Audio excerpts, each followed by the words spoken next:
Last year, we introduced vSphere bit fusion, which allows for GPU pooling and sharing over a network. Today, Project Radium builds upon bit fusion and expands the feature set to other architectures. Radium will support AMD, Graphcore, Intel, NVIDIA, and other vendor hardware for AI/ML workloads. You'll be able to dynamically attach to accelerators, whether on-prem, in the cloud, or at the edge. No code changes necessary, and your AI engineers can remain focused on models and not worry about compilers, drivers, or having to tune each model for a different device.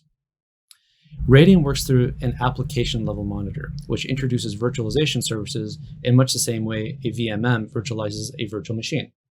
By virtue of this monitor working at the application level, we're able to dynamically split the application in half and run each half on physically different systems. This is a step towards disaggregated computation, but optimized for AI/ML. Once the application has been split, each segment can execute separately while the application monitor continuously keeps data, code, and execution environment coherent. In effect, normal application code runs on the local client side, while other code that requires high performance runs on an appliance with accelerators.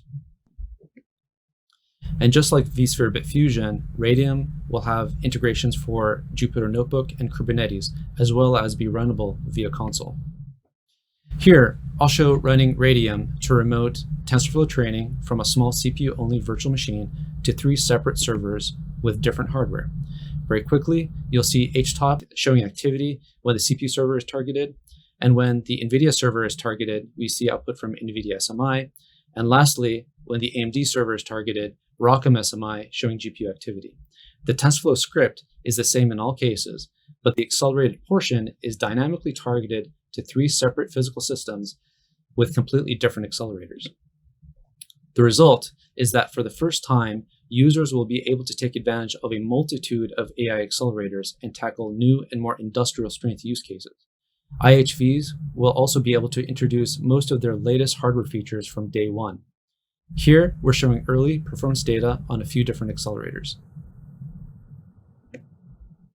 What's more, Radium can also target software backends, allowing for improved performance on your existing infrastructure.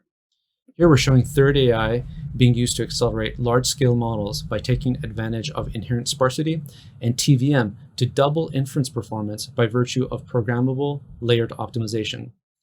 Again, all on vanilla CPUs and GPUs and without changes to your code.